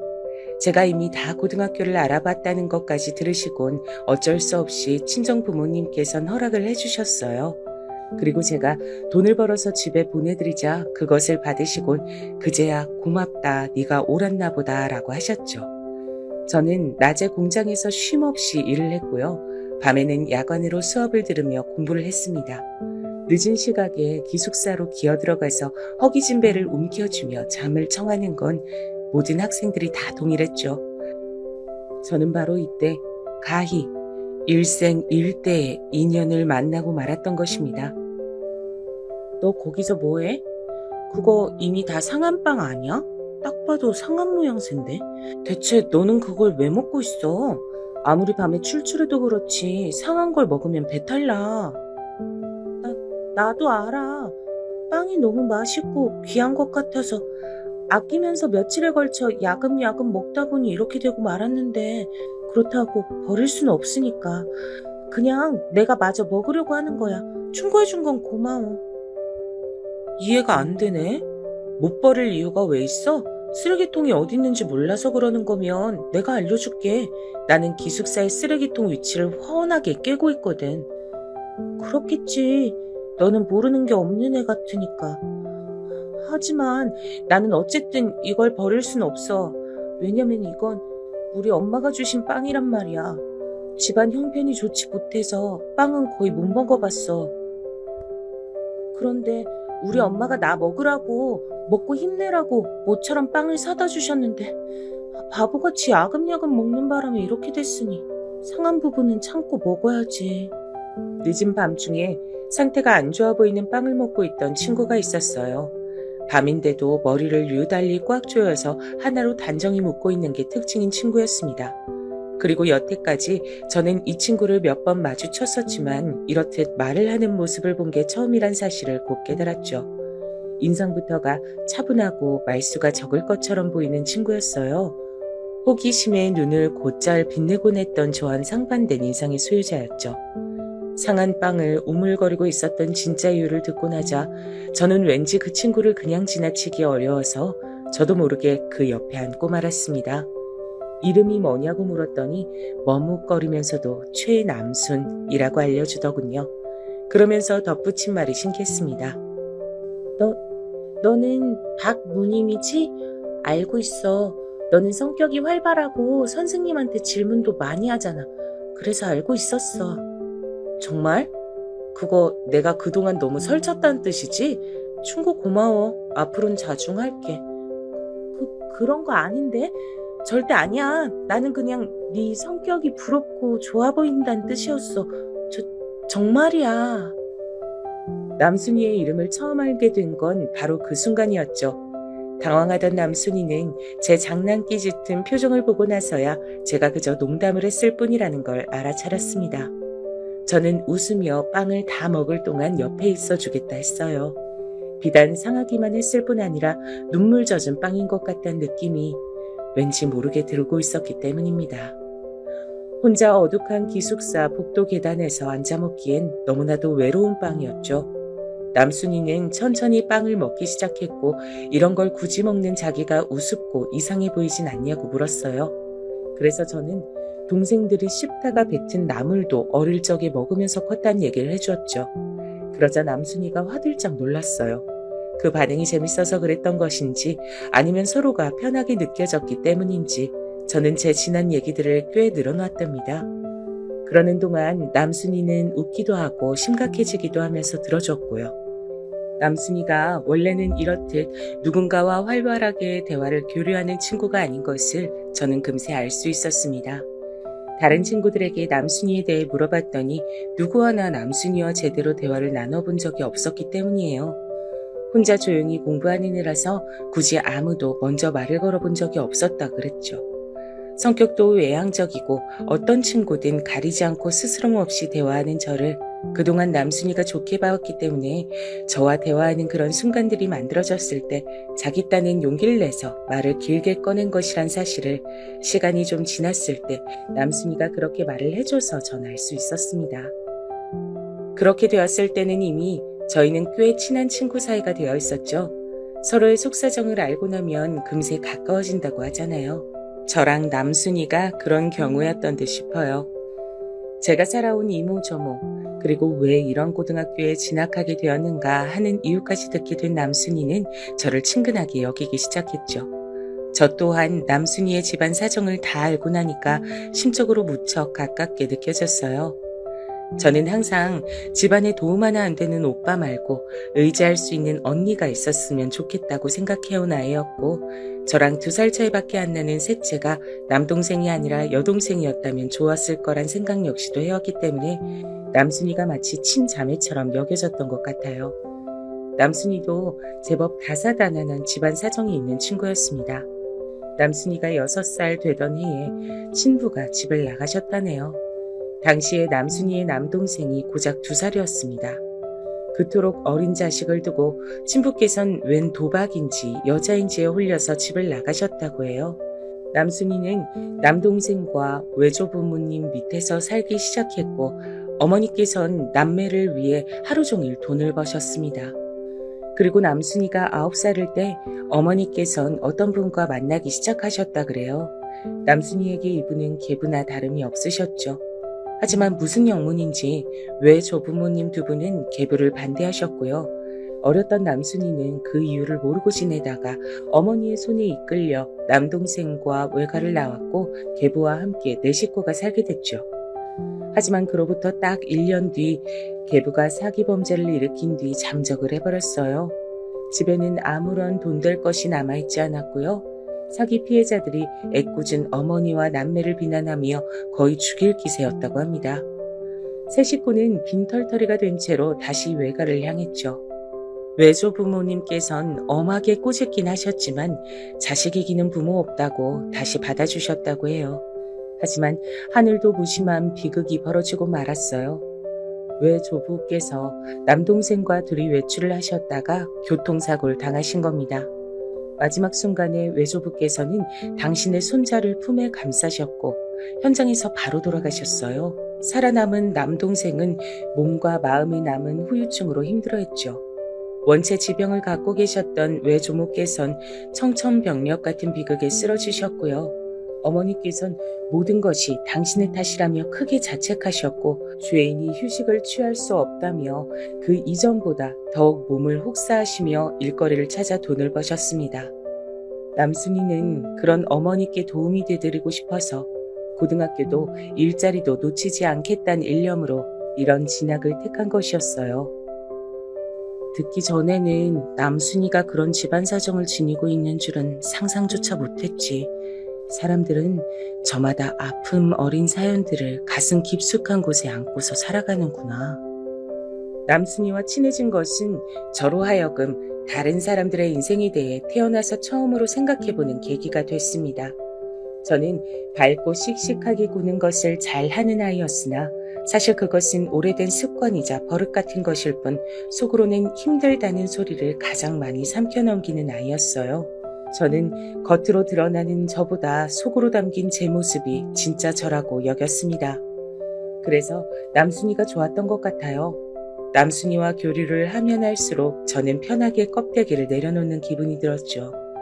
하지만 남순이가 말하길 서로 친구가 된 결과로 인해 더 이득을 보는 쪽은 제가 아니라 자기라고 그랬어요. 남순이가 원체 낯을 가리고 말수도 적다 보니 심성 고약한 무리에겐 금세 표적으로 찍힐만 했거든요.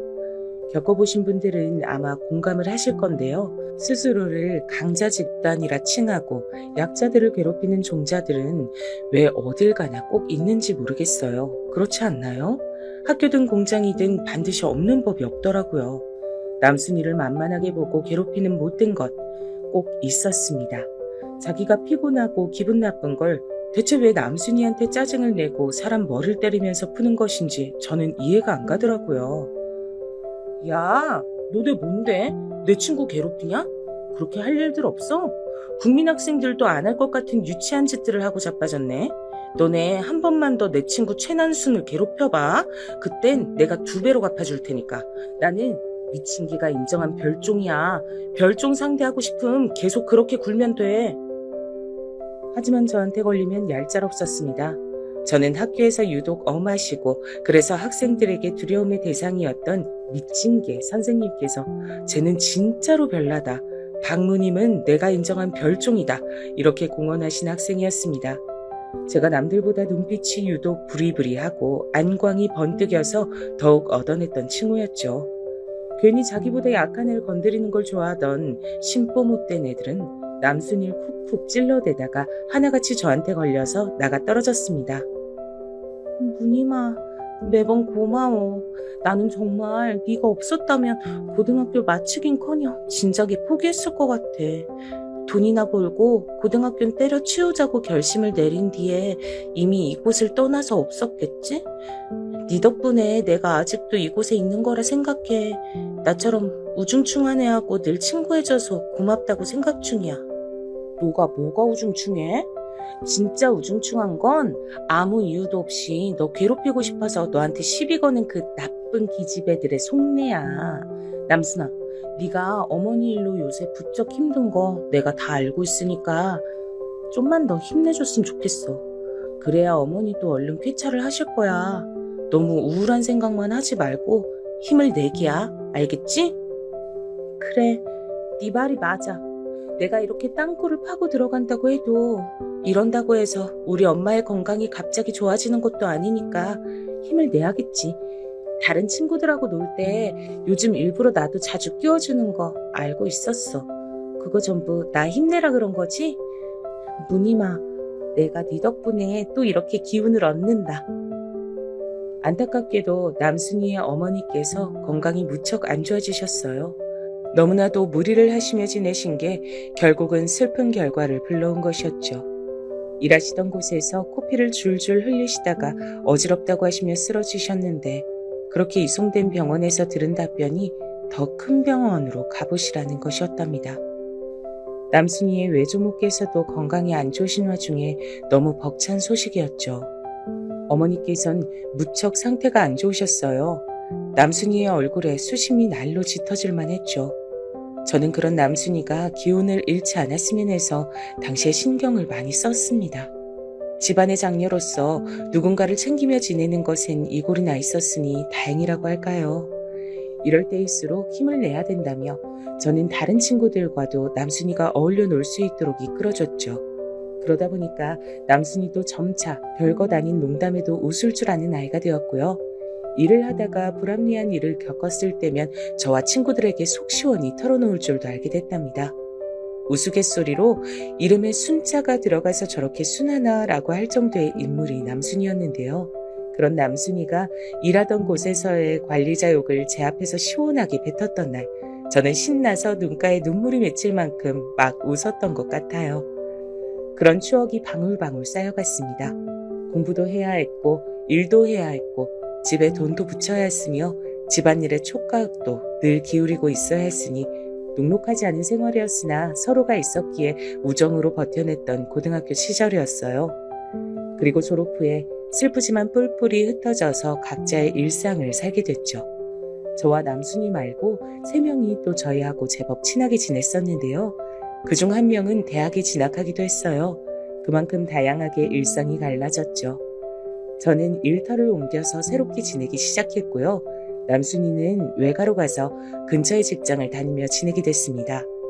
바쁜 일상을 살아가다가 몇 달 뒤에 제가 먼저 남순이에게 연락을 해봤어요. 이런저런 가벼운 안부를 주고받다가 제가 어머니 상태를 물어봤죠. 그랬더니 가슴 철렁한 답변이 돌아왔습니다. 그게 사실은 많이 안 좋으셔. 얼마 못 버티실 것 같아. 엊그제 병원에선 길면 2달까진 본다고 했어. 세상에, 그랬구나. 네가 그건 정말 힘들었겠다. 내가 지금은 직장에서 상황이 영 안 좋아서 너무 힘들고 다음 달에나 어머니 한번 찾아뵐게. 가서 뵙고 인사드려야지. 에이, 아니야 무늬마. 그럴 필요 없어. 왜 애써 여기까지 온다 그래. 안 그래도 돼. 하지만 안 찾아뵐 수 없겠다 싶었어요. 저는 새 친구들에게 연락을 그래서 미리 해두었죠. 시간 맞춰서 다음 달에 꼭 함께 가보자고요. 친구들도 그때 시간을 내보겠다고 긍정적으로 말들을 해줬어요. 그런데 다음 달이 되었고 제가 친구들을 데리고 가보려던 날짜를 불과 일주일 앞두고 남순이의 어머니께서 갑자기 돌아가셨습니다.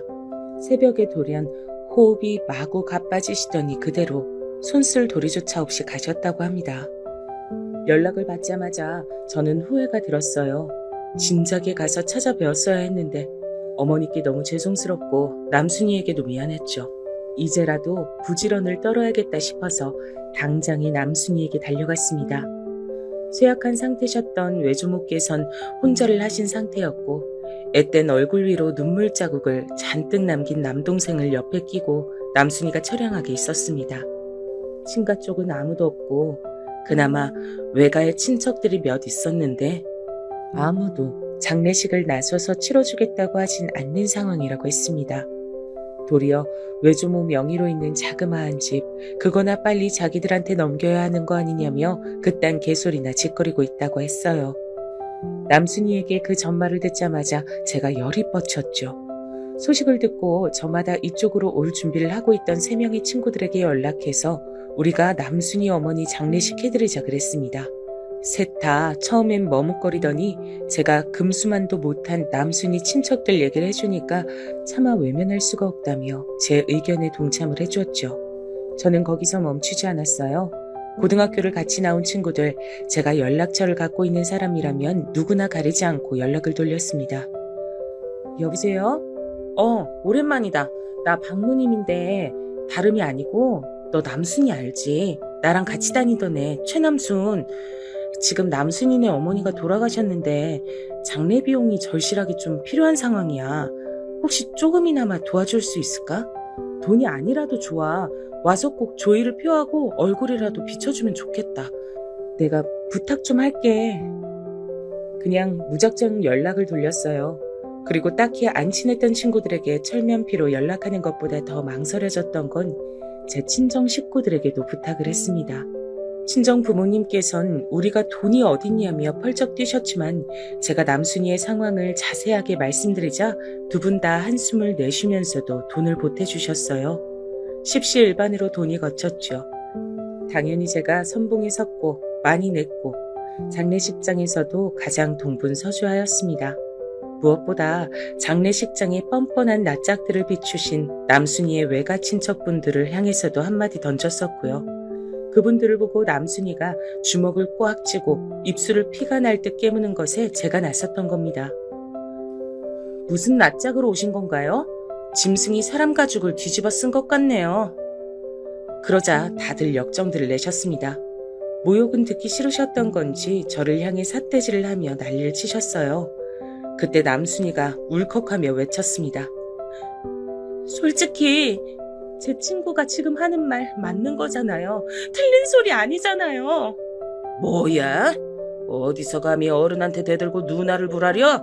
웬 양아치 같은 애비놈의 피를 받아서 그런가 하는 짓이 천박하네. 어느 친척분께서 남순이에게 그런 막말을 내뱉으시더니 그걸로도 모자라 손찌검을 하려고 드셨습니다. 순발력 좋은 제가 그 앞을 막아섰고요. 남순이 대신에 뺨을 맞았습니다. 장례식장엔 숨막히는 정적이 감돌았죠. 이렇게 하시니까 속이라도 시원하세요? 스스로 떳떳하지 못하고 창피한 건 아마 잘 알고 계실 거라 생각합니다. 영영 이 순간을 수치스러워하면서 살아가세요. 제가 안광을 형형하게 밝히며 외치자 그분이 주춤거리며 뒷걸음질을 치셨습니다. 다른 친척분들도 마찬가지였죠. 저마다 창피한지 얼굴들이 붉어져 있었어요. 그러더니 죄다 주랭랑을 쳐버렸죠.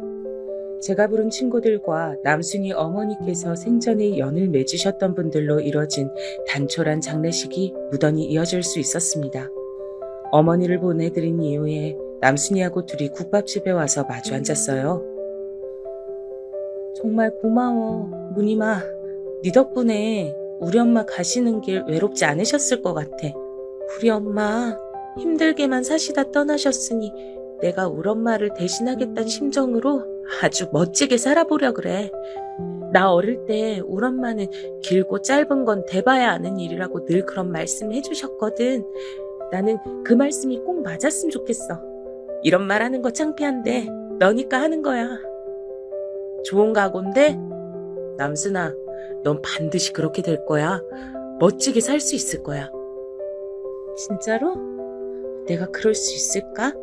의욕은 당장에 앞서지만 솔직히 막막하고 겁도 나긴 해. 너 원래 말 더듬고 상대방 눈도 똑바로 못 쳐다보던 애였던 거 알아? 우리 처음에 대화 나눴을 땐 분명히 너 그랬었어. 근데 지금 너를 봐. 그때와는 벌써 한참 달라져 있잖아. 그니까 앞으로는 더 엄청나게 달라질 수 있겠지. 네 말 들으니까 내 안에서 용기가 막 샘솟는다. 이런 얘기하는 김에 더 속내를 밝혀보자면 나는 그럴싸한 남자 만나서 시집 잘 가서 그런 식으로 내 팔자 펴볼 생각은 전혀 없어. 이런 얘긴 좀 이상하지? 와, 그렇구나. 난 왠지 네가 그럴 것 같았어. 넌 누구보다 얌전했지만 도저히 요조숙녀처럼 보이진 않았거든. 반에서 항상 우리 중에서 현모양처가 가장 어울리는 사람을 장난으로 뽑을 때 너 뽑았던 거 알지? 근데 동시에 가장 안 어울리는 사람 뽑을 때도 네가 1순위였던 거 알아? 너 왠지 모르게 너만의 길을 갈 것 같은 그런 고든 심지가 그 눈동자에서 엿보이는 애였던 것 같아. 그런 건 말로 전해지는 게 아니거든. 나도 너처럼 우리 엄마가 해주신 말씀 중에서 가장 좋아하는 대목이 있어. 그게 뭔지 알아? 아니, 모르겠어. 궁금해. 나도 듣고서 새길래. 바로 사람의 눈은 거짓말을 못한단 거야. 자연스레 아닌 척 웃고 있어도 눈은 진실만은 담고 있기에 사람은 눈을 봐야 된다고 한대. 사람의 눈빛을 딱 봤을 때 음흉한 기운, 동태 눈깔 이런 게 느껴지면 그 사람은 영 상종 못할 사람이란 거지. 인생의 지혜를 하나 들은 기분인데 나도 앞으로 살면서 참고해야겠다. 물론 내가 잘 살진 모르겠지만 아무튼 열심히 해볼 거야. 다음에 다시 무님이 너 만날 땐 내가 멋진 모습 보여주고 싶어. 그간 너에게 받은 은혜가 많으니까 꼭 갚을 거야. 이건 나 스스로에게 하는 맹세야. 그럼 사양 않고 내가 마음껏 네 성공 기대할게. 남순아, 너는 내가 만나본 그 누구보다도 눈빛이 좋은 사람이니까 반드시 멋지게 성공할 수 있을 거야. 저희 두 사람은 그날 변함없는 우정을 확인했고 깊은 대화를 많이 나눴어요. 그 이후로는 그 이전보다 훨씬 정신없이 돌아가는 일상을 살았죠. 남순이와는 간간히 소식을 주고받았으나 제가 직장을 새로 잡은 뒤에는 뜸해졌어요. 무엇보다도 남순이도 바쁜 듯 했고요. 제가 남순이를 다시 만난 건 무려 몇 해가 훌쩍 흘러서 제 결혼식 때문이었답니다. 참고로 남순이 어머니 돌아가시고 친정 부모님께 돈을 보탬받았을 때 친정 엄마로부터 저는 이런 말씀을 들은 바 있었어요. 어렸을 때부터 일찍이 고생을 많이 하면서 부모한테 자란 최고 효녀, 우리 장녀 무님이니까 그니까 네 아버지가 요새 상황이 안 좋은데도 돈 보태라고 선뜻 허락해 주신 거야. 무슨 마음이신지 잘 알아요. 그리고 엄마가 아버지 설득해 주셨을 것도 알고요. 제가 중학교 갈 수 있었던 것도 고등학교 나온 것도 사실 엄마가 때마다 아버지 설득해 주지 않으셨다면 어려웠다는 것도 이제 와선 다 알아요. 제 친구가 가장 힘들 때 도울 수 있도록 해주셔서 너무 감사해요. 네 오빠가 네 밥만 닮았어도 네 아버지하고 나하고 얼굴에 주름이 3개는 더 없었을 거다. 친구를 소중히 여길 줄 아는 우리 딸이니 이 다음에 결혼도 잘하겠지. 결혼해서 자기 남편한테 오죽 잘하겠어? 친구 어머니가 돌아가신 상황인데 친정엄마께선 웬 결혼 얘기를 저한테 꺼내셨었죠. 일찍이 집안일이든 무슨 일이든 개고생을 자처하며 고단하게 살아온 제가 안정적인 결혼을 해서 빨리 편하게 살기를 친정엄마께서 바라고 계신다는 건 제가 이때 눈치챘었어요. 제가 성인이 됐으니 이왕이면 하루라도 일을 덜 하고 빨리 결혼해서 현모양처로 살길 원하셨습니다. 장남만 번듯했어도 장녀가 개고생을 덜 했을 텐데 말이죠. 저희 집안의 장남께서는 기어이 거나하게 사고까지 치셨죠. 웬 정체불명의 여자에게 코각했거든요. 친정 부모님께서 격렬하게 반대를 하시자 되도 않은 반항심으로 혼인신고부터 덜컥 해버렸습니다. 알고 보니 그 여자가 임신을 한 상태였기 때문이란데요. 황당한 건 그러고 나서 다시 얼마 뒤 어떤 남자가 찾아오더니 자기가 뱃속의 아이 친부라고 주장을 했다고 합니다. 그러자 그 여자 부인 반응이 가관이었다고 하네요. 나는 오빠가 나랑 우리 애기 버린 줄 알고 얼른 우리 책임져줄 바보를 찾아서 콱 물어버린 거였는데 이럴 줄 알았으면 괜히 결혼했네. 오빠 얼른 나 데리고 가줘. 그럴 거지? 순식간에 바보가 된 오빠는 치미는 부하 때문에 발작하고 쓰러졌죠. 집안이 뒤집힌 건 당연했고요. 그런 마당이었으니 저만은 부디 좋은 결혼 자리를 찾길 바라셨던 거고요. 친정엄마께서 하도 제 결혼을 오매불망 기다리셔서 오래 끌지는 않고 얼른 결혼을 해버렸던 것 같아요. 남편은 번듯한 남자였거든요. 그런 남자가 제가 좋다고 하는데 마다할 이유는 없었습니다. 시댁은 작게 사무실을 운영하며 개인 사업을 해온 지 그때가 딱 횟수로 10년 차였고요. 규모가 어찌됐든 사업이라니 멋져 보였습니다. 지금 생각하면 퍽 천스러웠지만 당시엔 고풍스럽게 여겨졌던 인기 만점이었던 예식장도 잡았고요. 꿈에 부푼 신부였습니다. 저는 옛 친구들이 모두 와주길 기대했어요. 특히 남순이가 보고 싶었습니다. 얼마나 바삐 살고 있으면 연락도 그간 잘 안 닿았을까 싶어 근황도 너무 궁금했고요. 제 결혼식 날 남순이는 아주 단정한 밤색 원피스를 차려입고 왔습니다. 머리칼은 언제나 그렇듯 옷보다 더욱 단정했고요. 조금은 헬쑥해 보였던 것으로 기억을 합니다. 제 결혼식 날의 남순이 모습이 사진으로 안 남아 있어서 안타까울 따름이네요. 남순이가 사진 속에 남지 않았던 이유가 있습니다. 결혼식이 시작되기 전 저를 따로 보러 온 남순이가 대뜸 저에게 봉투를 건네줬어요. 결혼식의 주인공인 새 신부였던 저는 바쁘고 정신없는 상황에서도 남순이를 보자마자 반가웠고 건네진 하얀 봉투에 왜 축의금을 따로 주지? 싶은 생각부터 했었습니다. 받은 봉투를 따로 챙겼고 남순이와의 회포를 결혼식이 끝난 후에 천천히 풀 수 있다면 좋겠다고 생각을 했어요. 그런데 결혼식이 끝나고 다 같이 모여서 인사를 나누며 사진을 찍을 때가 됐는데 눈으로 열심히 찾아봤지만 그 어디에도 남순이가 보이질 않았습니다. 결혼식장을 찾아준 고등학교 친구들이 보이길래 다급히 물었었죠. 혹시 여기서 누구 남순이 본 사람 없어? 분명히 나한테 인사를 하러 와서 봤었는데 지금 앞만 해도 안 보이네. 최남순? 걔 내가 좀 전에 봤는데 식이 딱 끝나자마자 바로 가버리던데.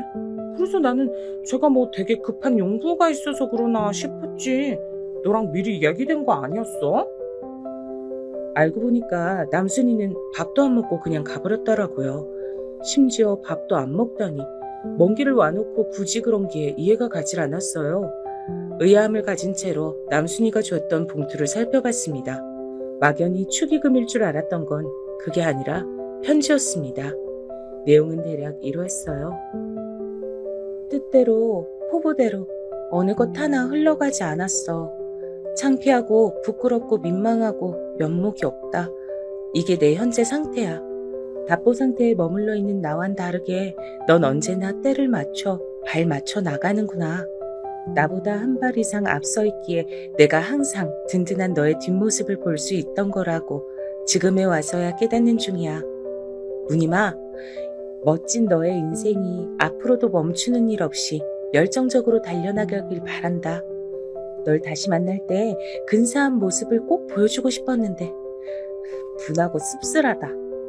하지만 너의 결혼식을 보는 동안은 그래도 모든 걸 털어내고 한박 웃음을 지어 보일 테야. 너를 세상 그 누구보다 축하해주고 싶으니까. 이런 내 구질구질한 얘기를 적는 건 어쩌면 영민한 네가 나의 못난 기색을 어떻게든 알아차릴까봐 선수를 치고 이실 짓고 하는 거고, 누구보다 멋지게 축의금 거하게 내고 싶었는데 그럴 수 없음이 통탄스러워서 그 이유를 알려주고자 함이야. 못난 친구라서 항상 너에게 민폐를 끼쳐서 미안해. 네 결혼식 때 주지 못한 축의금은 언젠가 반드시 꼭 건네줄 테니까 기다려줬음 해. 너무 염치가 없지만 내 성공을 기대해주면 좋겠다. 그리고 다시 한번 결혼을 축하한다. 난 어디에서 뭘 하든 앞으로 네가 무탈하고 행복하기만 기도하고 있을 거야. 저는 남순이가 어떤 사람인지 알고 있었기에 편지에서 절절한 심정이 그대로 읽혔습니다. 저에게 축의금을 꼭 주고 싶었을 남순이가 이렇게 편지만 달랑 남기고 가야만 했으니 오죽 그 처한 상황이 여의치 않았을까 싶어서 속상했죠. 하지만 편지에선 남순이가 지닌 꿋꿋함마저 전달되고 있었기에 저는 섣불리 굴지 않기로 했습니다. 남순이의 불행을 멋대로 상상하고 재단하여 동정하는 것은 못할 짓이라고 생각했어요. 남순이는 더 이상 제가 나서서 지켜줘야 하는 심약한 친구가 아니라 성공이라는 두 글자를 쫓으며 치열하게 인생을 살아가고 있는 번듯한 어른이었으니까요. 분명히 자기 남동생도 다독여가며 그렇게 열심히 살고 있을 게 뻔했습니다. 그래, 남순아, 네 마음은 나에게 충분히 전달됐으니 부디 네가 잘 살면서 원하는 뜻을 다 이루길 바랄게. 우리 꼭 다시 만날 수 있는 거지? 그때가 너무 멀지 않길 바랄게. 마음이 쓰라리면서도 한편으론 이상하게 후련했던 것 같아요. 편지를 다 읽고 나서 곱씹는 도중에 저도 모르게 눈물이 흘렀는데 이 편지를 쓰는 동안에 남순이도 눈물을 흘렸을 것 같아서 그 모습이 그려졌고, 서로를 아끼고 위하는 마음만은 떨어져 지냈어도 변함이 없다는 걸 확인받은 것에 기쁜 마음도 조금은 함께 들었었죠. 언제까지고 그런 마음을 진하게 간직하고 살 수 있다면 좋았겠지만 결혼 이후에 제가 너무나도 다사다난했어요. 남편 한 사람하고 부부의 인연을 맺은 거지만 시댁이라는 집단이 함께 딸려왔으니 결혼 이전과는 사는 양상이 완전히 달라지더라고요. 신경 쓰고 살아야 하는 가족이 몇 배로 불어난 느낌이었습니다. 시댁은 전반적으로 사업 기질이 있었어요. 그래서 남편도 결국은 사업에 올인할 거라고 했었고요. 저는 친정엄마께서 그렇게나 바라셨던 대로 결혼 이후에 직장을 그만둔 채 남편을 내조하면서 지냈습니다. 그것만 해도 직장 다니는 것보다도 사실은 더 바빴어요. 저희 부부가 슬하에 아들 하나 딸 하나 이렇게 사이좋게 하나씩 낳는데 애들 돌보고 키우는 게 우선 보통 일이 아니었고요. 제가 자랄 때랑은 다르게 웬 놈의 학원들이 그렇게 많고 교육에 신경 쓸 게 많던지요. 세상이 변했음을 자식들 키우면서 제대로 체감했습니다. 그러다 보니 가계부 쓰느라 매달 머리가 아팠죠. 돈 나갈 구멍들을 잘 보고 있었어야 했으니까요. 남편이 사업장에 몸집을 불려낸 이후에는 거기에 일손을 또 보태느라 정신없이 바빴습니다. 자랑은 아니지만 제가 기본적인 일머리가 좋아서 혼자 2인분은 했거든요. 이렇다 보니 결혼해서 시댁 식구들 챙기고 애들 낳고 키우고 골 때리는 오빠와 영원히 철이 안 드는 동생들이 버티고 있는 친정에도 신경을 써야 되고 남편하고 같이 사업장에도 매달려 지내고 이런 식으로 세월이 너무나도 빨리 휙휙 지나가 버렸습니다. 40살 생일 때 오죽하면 케이크 앞에서 눈물을 훔치며 제가 30대가 하나도 기억이 안 난다 그랬을까요? 그만큼 하루하루 치여 살다 보니까 그냥 세월이 막 흘러버렸어요. 보람이 있다면 자식들 커가는 걸 보는 것이죠. 좋은 미래만 보여주고 싶었어요. 제가 어릴 때부터 그랬던 것처럼 일에 치여서 힘들게 몸쓰며 살질 않길 바랬어요. 그 마음이 같았기에 남편도 치열하게 사업을 해온 것이었고요. 하지만 저희 부부에게 비극이 예고 없이 닥쳤습니다. 믿고 의지하던 최대 거래처였어요. 그래서 대금이 밀려도 기다렸습니다. 하지만 최대 거래처가 하루아침에 망해서 문을 닫아버렸고 밀린 대금만 오매불만 기다리며 부족한 돈을 되출로 채우며 살던 저희는 폭삭 주저앉게 됐습니다. 청천벽력이었고 건강이 안 좋으셨던 시어머니께선 충격을 받아 그만 돌아가시고 말았습니다.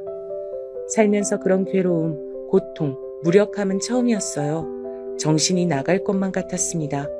이제 고등학생, 중학생인 자식들을 보면서 가슴이 찢어졌죠. 저와는 다르게 고생을 보지 않고 성인이 돼서 대학 생활을 즐겁게 하기만을 바랬는데 집까지 경매로 넘어가게 된 상황에서 대학이 아니라 공장을, 학업을 잇는 게 아니라 자퇴를 고려하고 있는 자식들을 보고 하염없이 눈물이 났습니다. 남편은 자기가 시어머니께 크나큰 불효를 저질렀다며 끊임없이 자책하고 있는 상황이었고요. 그 어디에도 탈출구는 없을 것 같은 그때 놀랍게도 절 찾아온 사람이 있었습니다. 무늬마, 오랜만이야. 우리 너 결혼식 때 보고 처음 보는 거니까 딱 20년 만인가? 벌써 세월이 그렇게 흘렀네? 남순아, 네가 나 있는 곳은 어떻게 알고 찾아왔어? 그보다 그간 잘 지냈어? 길 가다 마주치면 못 알아볼 것 같다. 편하게 입었지만 너한테 왠지 귀티가 흐른다. 남순아, 너 잘 지냈나 보다. 다행이다. 그간 너 어떻게 사나 진짜 궁금했는데 아무도 너랑 연락이 되질 않아서 걱정했었어. 연락 안 된 건 미안해. 내가 워낙 정신없이 살기도 했고 해외에서 거의 지냈던지라 더 그럴 수밖에 없었네. 무늬마, 그런 너도 잘 지냈다며? 사업이 꽤 잘 돼서 그간 잘 지낸 것 같더라. 근데 너를 만나고 싶어서 내가 귀국한 이 시기가 공교롭게도 네가 어려운 때인 것 같아서 마음이 좀 어렵더라. 괜찮다고 해야 했는데 입이 안 떨어졌습니다. 방심하면 눈물이 날 것 같아서 입을 꾹 닫고 그저 미소만 지었죠. 전 어쩌다 보니 이렇게 됐단 대답을 애써 태연하게 내놨어요. 그러자 남순이가 가방에서 봉투를 꺼내들었습니다. 저는 단박에 손부터 내줬죠. 너 그거 뭐야? 설마 돈이야? 내 사정 듣고 이러는 거라면 나야말로 마음이 어려워져. 이러지 않아도 돼. 아니, 꼭 받아줘야 돼. 왜냐면 이건 내가 20년이나 걸려서 주게 된 축의금이니까. 뭐? 축의금이라고? 설마 그동안 까맣게 잊고 있었던 건 아니지? 내가 주겠다 그랬잖아. 그때 못 준 축의금 말이야. 20년이나 걸릴 줄은 몰랐어. 그래서 내 딴엔 이자를 넉넉하게 넣어본다고 했는데 부디 받아줬으면 좋겠다. 저는 축의금이라는 말을 들었을 때부터 눈시울이 뜨거워졌는데 봉투 안을 확인하고 나선 그만 오열하고 말았습니다. 빼곡하게 든 건 일반 지폐가 아니라 수표였기 때문입니다. 거액이라는 것이 바로 가늠되었고 저는 주체할 수 없이 울기 시작했어요. 절 바라보던 남순이도 이내 눈물을 흘리며 저를 부둥켜 안았습니다. 그 안에 든 건 무려 5억이었습니다. 요즘 가치로도 5억은 엄청난데 당시엔 더욱 큰 숫자였죠. 어떻게나 이렇게 큰 돈을 줄 수 있냐고 전 울면서 계속 그걸 물었던 것 같아요. 남순이는 그간 자기 개발을 꾸준히 하면서 해외에 나가 일을 하는 재원으로 성장했고 그러면서 열심히 돈을 모았다고 합니다. 중간에 괴로운 일들도 있었지만 성공하겠다는 저와의 약속을 떠올리며 이겨냈대요. 외국에서 인연을 만나 결혼하고 가정을 꾸리는 바람에 절 찾아오는 게 늦어졌지만 한시도 저와 나누었던 우정을 잊은 적이 없다고 했습니다. 그리고 막연히 내년 초에 저를 만나야겠다고 계획을 하고 있었는데 자꾸만 꿈에 돌아가신 어머니께서 나오셨대요. 나는 그게 꼭 장례식을 열어준 고마운 친구에게 보답할 때라고 엄마가 나한테 그런 신호를 보내주는 것 같더라고. 그래서 나는 너 만나고 축의금 건네주는 시기를 내년이 아니라 지금으로 황급히 당긴 거야. 일상도 멈춰두고 무작정 한국으로 들어와 널 수소문했는데 네 소식을 알고서는 이래서 내가 지금 온 거구나 싶더라. 남순이의 이야기를 듣고 나자 걷잡을 수 없이 더욱 가슴이 벅차올랐습니다. 옛날 그때처럼 남순이는 심지고든 눈빛을 하고 있었어요. 그 돈 안 받겠다고 버틸 수가 없었죠. 고맙게 받았습니다. 그리고 덕분에 저희 가족에게 닥친 일생일대의 위기를 이겨낼 수 있었어요. 저희 네 식구는 물론 친정과 시댁 일가 모두 남순이에게 이루 말할 수 없이 고마워했습니다. 남순이는 딱 일주일 머무르다 다시 출국했어요. 그러면서 저에게 고마운 심세만 졌던 과거와는 다르게 이번엔 자기가 고맙다는 인사를 실컷 들을 수 있어서 감개가 무량하다며 너무 뿌듯하고 보람된단 말을 남겼죠. 저에게 돈 갚을 생각 말라고 신신당부하는 것도 잊지 않았답니다. 그 이후로도 저희 두 사람의 우정은 계속됐어요. 저희 가족이 단체로 남순이 사는 곳으로 놀러 간 적도 있었고요.